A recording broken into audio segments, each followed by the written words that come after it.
नमस्कार, स्वागत है आप सभी का। मैं हूं आपके साथ गीतू चौहान और आइए अब देखते हैं एक मिनट में एक खबर। प्रधानमंत्री नरेंद्र मोदी आंध्र प्रदेश का दौरा करेंगे। इस दौरान 13,430 करोड़ की विकास परियोजनाओं का शिलान्यास और उद्घाटन करेंगे। इसके अलावा पीएम मोदी कुर्नूल में सुपर जीएसटी सुपर सेविंग्स कार्यक्रम में भी हिस्सा लेंगे। पीएम मोदी आज आंध्र प्रदेश का दौरा करेंगे। इस दौरान पीएम कई विकास परियोजनाओं का उद्घाटन और शिलान्यास करेंगे। इनमें उद्योग, सड़क, रेलवे, पेट्रोलियम और प्राकृतिक गैस जैसी कई अहम क्षेत्रों की परियोजनाएं शामिल हैं। इन परियोजनाओं की लागत 13,430 करोड़ रुपए है। इसके अलावा पीएम मोदी कुर्नूल में सुपर जीएसटी सुपर सेविंग्स कार्यक्रम में भी शामिल होंगे। आंध्र प्रदेश पहुंचने के बाद प्रधानमंत्री मोदी नांदयाल जिले के श्रीशैलम में स्थित श्री भ्रामरांबा मल्लिकार्जुन स्वामी वल्ला देवस्थानम में पूजा अर्चना और दर्शन करेंगे। इसके बाद वो कुर्नूल जाएंगे और वहां पीएम अलग अलग विकास परियोजनाओं का उद्घाटन और शिलान्यास करेंगे।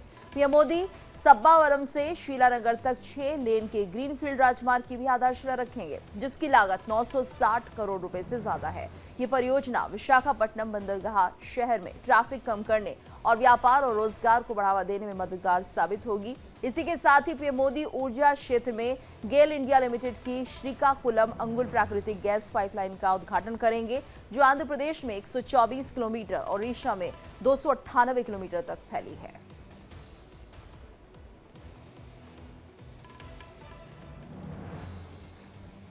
जौनपुर में दिवाली से पहले जीआरपी ने यात्रियों को तोहफा दिया है। अलग अलग इलाकों से गुम, चोरी और गिरे हुए 75 मोबाइल फोन को बरामद कर मोबाइल मालिकों को सौंपा गया है। यूपी के जौनपुर में दिवाली से पहले जीआरपी ने यात्रियों को तोहफा दिया। अलग अलग इलाकों से गुम, चोरी और गिरे हुए 75 मोबाइल फोन को बरामद कर मोबाइल मालिकों को सौंपा गया। 75 मोबाइल बरामद की कीमत करीब 15 लाख रुपए बताई जा रही है। रेलवे डीजी प्रकाश डी और एसपी रेलवे प्रशांत वर्मा के आदेश पर यह अभियान चलाया गया।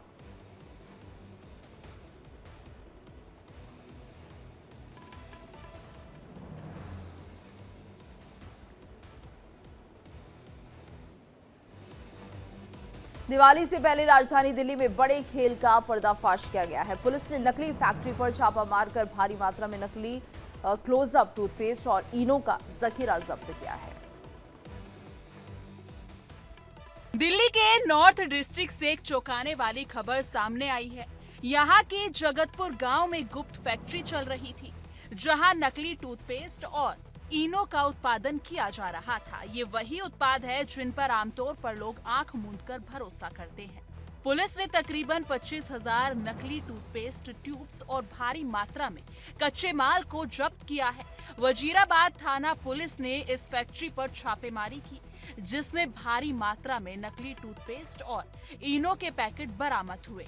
जांच में पता चला कि ये फैक्ट्री एक किराए के मकान में चल रही थी, जो रिहायशी इलाकों के बीचों बीच स्थित थी। यहाँ से निकले उत्पादों को आसपास के ग्रामीण इलाकों में सप्लाई किया जा रहा था। बताया जा रहा है कि वजीराबाद थाना प्रभारी को गुप्त सूचना मिली थी कि जगतपुर में नकली उत्पाद बनाए जा रहे हैं। सूचना मिलते ही कंपनी के अधिकारियों को सूचित किया गया और पुलिस ने मौके पर पहुंचकर कार्रवाई की। सूचना मिली कि यहाँ पे हमारा हिंदुस्तान यूनिलीवर का क्लोजअप प्रोडक्ट डुप्लीकेट बनाया जा रहा है और उसको मार्केट में सेल किया जा रहा है। तो उसकी सूचना के आधार पर हमने नियर थाना पे सूचना दी। वहाँ से टीम आई। वहाँ पे ये माल अभी रखा हुआ है, मालिक भी यहीं पे है। तो ये सूचना थी, इसके ब्याह पे ही तो पूरी कार्रवाई चल रही है। बालाघाट के एक थाने में कांस्टेबल ने चोरी की है। जुए की लत के चलते उसने मालखाने में रखे 55 लाख रुपए और गहने उड़ा लिए। जब एक महिला अपने गहने लेने पहुंची तब पूरे मामले का खुलासा हुआ।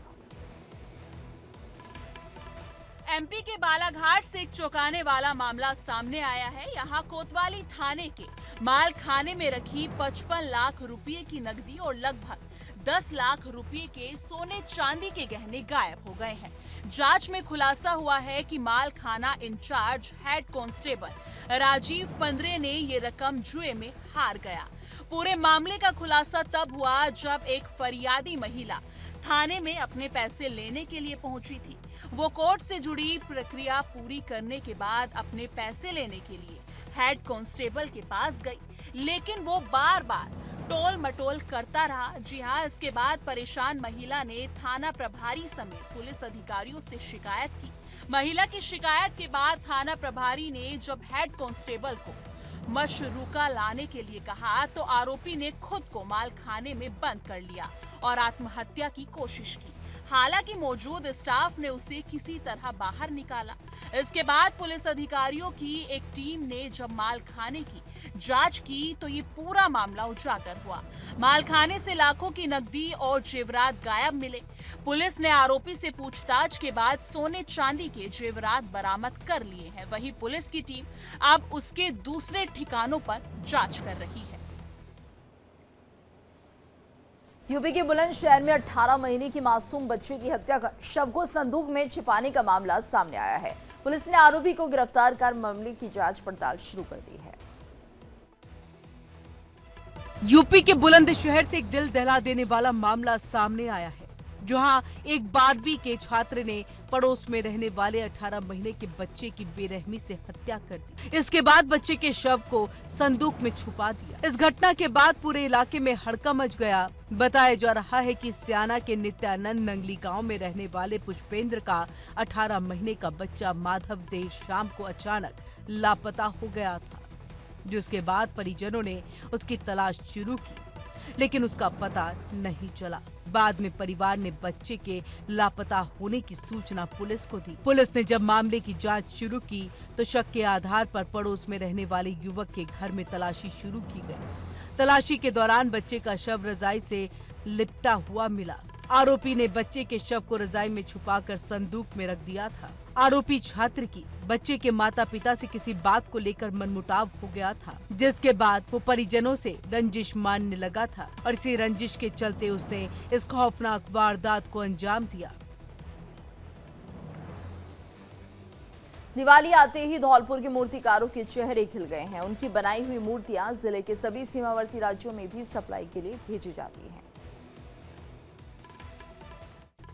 राजस्थान के धौलपुर में दिवाली का त्योहार आते ही बाजारों में रौनक दिखने लगती है। इसके साथ ही लक्ष्मी गणेश की मूर्ति को आकार देने वाले लोगों के चेहरे पर भी खुशी दिखने लगी है। मूर्तिकार पूरे 1 साल से इसका इंतजार करते रहते हैं। इनका सामान जिले के सभी सीमावर्ती राज्यों में भी सप्लाई के लिए भी भेजा जाता है। मूर्ति के कलाकारों ने बताया कि उनका पूरा परिवार दीपावली का इंतजार करता रहता है। इसके लिए वे कई तरह की मूर्ति बनाते हैं और अन्य खिलौने भी। हमारा त्योहार आ रहा दिवाली का, तो महीने पहले ही हम अपना काम चालू करते हैं। 2 महीने हो जाए, 3 महीने हो जाए, 3 महीने से पहले काम चलता रहता है। हमारे अभी और परिवार, पूरा परिवार हमारा यही काम कर रहा है घर पर ही। हमारे यहाँ मूर्ति का काम होता है दीपावली का। गणेश लक्ष्मी है, दीपक हैं, जो भी सामान होता है पूजा का सारा बनता है यहाँ पे बनता है, फिर बाहर भी जाता है, लोकल में भी जाता है, बाहर भी जाता है तैयार होकर।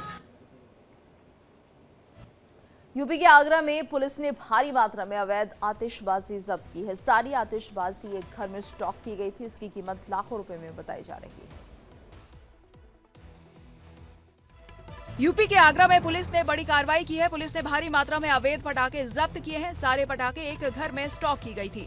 जब्त किए गए पटाखों की कीमत लाखों की बताई जा रही है। एसपी लोहा मंडी मयंक तिवारी ने बताया कि मुखबिर से सूचना मिली कि जयपुर हाउस में अंकित खंडेलवाल ने अपने घर पर अवैध रूप से पटाखे का स्टॉक रखा हुआ है। पुलिस ने रात में टीम बनाकर अंकित खंडेलवाल के घर पर छापा मारा, जहाँ से 400 किलो से ज्यादा अवैध पटाखे बरामद किए गए। सारे पटाखों को जब्त कर लिया गया। फिलहाल पुलिस आरोपी अंकित खंडेलवाल से पूछताछ कर रही है। देखिए, मुखबिर से हमें सूचना प्राप्त होती है कि जयपुर हाउस में एक व्यक्ति जिसका नाम अंकित खंडेलवाल है, उसने घर पर अवैध पटाखों का भंडारण कर रखा है। इस सूचना पर लोहा मंडी पुलिस तुरंत एक्टिव होकर वहां रेड करती है और वहां से तकरीबन 400 किलोग्राम अवैध भंडारण वाले पटाखे बरामद हुए हैं, जिसपे सुसंगत धाराओं में मुकदमा लिखा जा रहा है और आगे की विधिक कार्रवाई की जा रही है। यूपी के लखीमपुर खीरी में औषधि विभाग ने बड़ी कार्रवाई की है। टीम ने एक मेडिकल स्टोर में छापेमारी करते हुए करीब 70 लाख की नशीली और प्रतिबंधित दवाओं को बरामद किया है।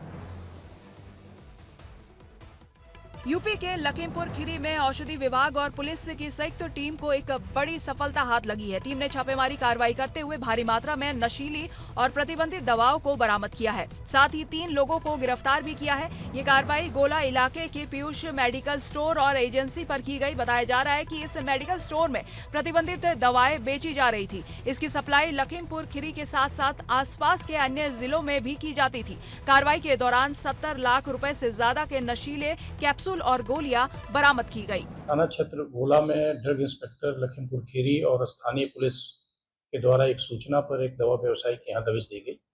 दबिश के दौरान कुछ ऐसी दवाइयाँ मिली जो प्रतिबंधित हैं और ड्रग्स के रूप में उसका इस्तेमाल किया जाता है। बरामदगी के आधार पर सुसंगत धाराओं में मुकदमा पंजीकृत किया गया और NDPS एक्ट के अंतर्गत 3 लोगों की गिरफ्तारी करके जेल भेजा गया। अयोध्या में दीपोत्सव को लेकर तैयारियां अंतिम चरण में पहुंच गई हैं। इस बार 26,11,101 दीप जलाए जाएंगे। प्रशासनिक अधिकारियों ने तैयारियों का बारीकी से निरीक्षण किया। रामनगरी अयोध्या एक बार फिर इतिहास रचने को तैयार है। 19 अक्टूबर को 9वां दीपोत्सव होने जा रहा है और इसे भव्य बनाने के लिए प्रशासनिक अमला पूरी तरह एक्शन मोड में आ चुका है। इसके लिए जिले के कमिश्नर, IG, जिलाधिकारी और SP समेत तमाम विभागों के वरिष्ठ अधिकारी खुद ग्राउंड जीरो पर पहुंचे। राम की पैड़ी से लेकर सरयू घाट तक चल रही तैयारियों का बारीकी से निरीक्षण किया गया। राम की पैड़ी पर चल रहे निर्माण कार्य, घाटों की पेंटिंग और लाइटिंग को अंतिम रूप देने के निर्देश दिए गए हैं। सरयू आरती स्थल पर समय से पहले सभी काम पूरे करने के भी आदेश दिए गए। पर्यटन विभाग ने घाटों पर कई नए स्ट्रक्चर बनाए हैं। इस बार दीपोत्सव के मौके पर 26,11,101 दीपक जलाए जाएंगे। साथ ही दीपोत्सव कार्यक्रम में 33 लाख से ज्यादा स्वयं सेवक हिस्सा लेंगे।